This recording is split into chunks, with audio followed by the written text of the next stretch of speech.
ఒక్కటి కూడా లేదు అధ్యక్ష. అధ్యక్ష నిన్న చాలాసార్లు ప్రస్తావన చేసినారు గత ప్రభుత్వం అంటూ. అక్కడున్నా అక్కడ ఉన్నా ఇక్కడ ఉన్నా ఎక్కడ ఉన్నా అధ్యక్ష మేము ప్రజాపక్షమే. తప్పకుండా తెలంగాణకు ఎన్నటికీ స్వపక్షమే, కాంగ్రెస్ ప్రభుత్వానికి ఎన్నటికైనా విపక్షమే అధ్యక్ష. తప్పకుండా ప్రజల తరపున గొంతు విప్పుతాం. అందుకే గతంలోని వారి పరిపాలన ఎట్లా ఉందో ఒక్కసారి తప్పకుండా అద్దం చూపెట్టవలసిన బాధ్యత ప్రధాన ప్రతిపక్షంగా మా మీదనే ఉంది అధ్యక్ష. అధ్యక్ష ఎట్లుండే అధ్యక్ష 2014 ముందు తెలంగాణ ఘనత వహించిన వీరి ప్రభుత్వంలో ఎట్లుండే అధ్యక్ష? పడావుబడ్డ భూములు, పాడుబడ్డ ఇండ్లు, ఆకలి కేకలు, ఆత్మహత్యలు. అధ్యక్ష మైక్ ఇవ్వండి అధ్యక్ష, మైక్ ఇవ్వండి అధ్యక్ష, మైక్ ఇవ్వండి. పడావుబడ్డ భూములు అధ్యక్ష, అందుకే కదా తెలంగాణ తెచ్చుకున్నది. తెలంగాణ ఉమ్మడి రాష్ట్రంలో నిర్లక్ష్యమైందనే కదా అధ్యక్ష, ఉమ్మడి రాష్ట్రంలో నిర్లక్ష్యమైంది, మన పట్ల వివక్ష ఉందనే తెలంగాణ తెచ్చుకున్నాం. తెలంగాణ వచ్చిన తర్వాత జరిగిన ప్రభుత్వ కార్యక్రమాల గురించి మాట్లాడుకుందాం.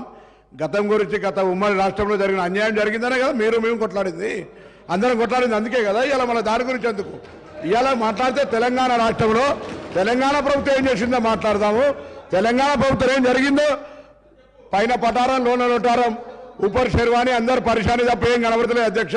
అనేక సందర్భాలు మా దగ్గర ఉన్నాయి, మొత్తం ప్రభుత్వం ఏమేం చేసిందో చెప్పడానికి కూడా. కానీ గౌరవ ప్రతిపక్ష సభ్యులుగా మాట్లాడాలి. కానీ 50 సంవత్సరాల కింది చరిత్ర మా తాత మీ చాలా నిమ్మకాయలు పెడితే నడవదు సార్. ఇప్పుడు తెలంగాణ వచ్చిన ఇంకేం జరిగింది చెప్పమనండి అధ్యక్ష. అధ్యక్ష వారు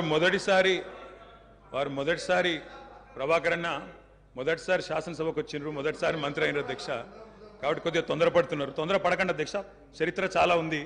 తప్పకుండా మా తాతలు నేతులు దాగినరు, మా మూతుల వాసన చూడండి అంటే కుదరదు. కేవలం క్రెడిట్ మాత్రమే మేము తీసుకుంటాం. మేము నాగార్జున సాగర్ కట్టినాం, శ్రీశైలం కట్టినాం, కానీ మొత్తం మిగతాయి మాత్రం అన్యాయం అంతా వేరే ఖాతాలో దోస్తామంటే కుదరదు అధ్యక్ష. బరాబర్ చెప్తాం, ప్రధాన ప్రతిపక్షంగా ప్రజల తరపున బరాబర్ లెక్కలు చెప్తాం. బరాబర్ కాంగ్రెస్ పార్టీ యొక్క ఏమేమి దురాగతాలు ఉన్నాయో అవన్నీ చెప్పవలసిన బాధ్యత మా మీద ఉన్నది. బరాబర్ చెప్తామని చెప్పి కూడా నేను తెలియజేస్తా ఉన్నా అధ్యక్ష. అధ్యక్ష పడావుబడ్డ భూములు, పాడుబడ్డ ఇండ్లు, ఆకలి కేకలు, ఆత్మహత్యలు, వలసలు, కరువులు, కర్ఫ్యూలు, ఎన్కౌంటర్లు, కరెంటు కోతలు, కటిక చీకెట్లు, నెర్రెలు బారిన నేలలు, నెత్తురు గారిన నేలలు. ఇదే కదా ఆనాటి మీ గొప్ప ఘనత వహించిన ప్రభుత్వంలో ఆనాడు మీరు చూపెట్టిన అద్భుతాలు ఇవే కదా అధ్యక్ష. ఒక్క మాటలో చెప్పాలంటే అధ్యక్ష వీళ్ళ పాలనలో తాగునీటికి దిక్కులేదు, సాగునీటికి దిక్కులేదు, కరెంట్ అనేది అడ్రస్సే లేదు. ఇక ఇది వీళ్ళ పాలన అధ్యక్ష. 50 ఏళ్ళు పరిపాలించి అధ్యక్ష ఇక్కడ కూర్చున్న సభ్యులు ఆలోచన చేయాలి అధ్యక్ష. రాజగోపాల్ రెడ్డి గారు చేస్తున్నారు. నల్లగొండలో ఫ్లోరోసిస్ తప్ప ఏమిచ్చింది అధ్యక్ష వీళ్ళు?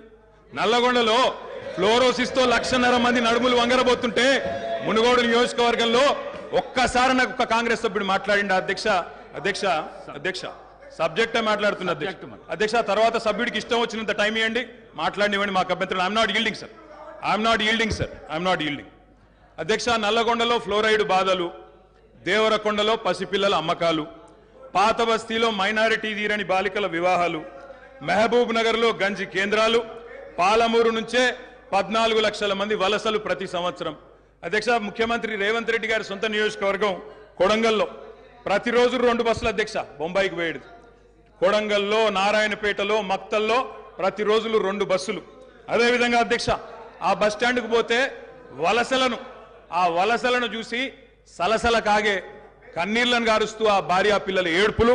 అదేవిధంగా 50 ఎకరాలు ఉన్న రైతైనా సరే అధ్యక్ష తెలంగాణలో ఆనాడు కాంగ్రెస్ పరిపాలన ఎంత గొప్ప పరిపాలన అంటే అధ్యక్ష మహబూబ్ నగర్లో 50 ఎకరాలు ఉన్న రైతైనా సరే గుంపు మేస్త్రిగా పనిచేసే దుస్థితి అధ్యక్ష. హైదరాబాద్కి వచ్చి కూలీ చేసుకునే దుస్థితి.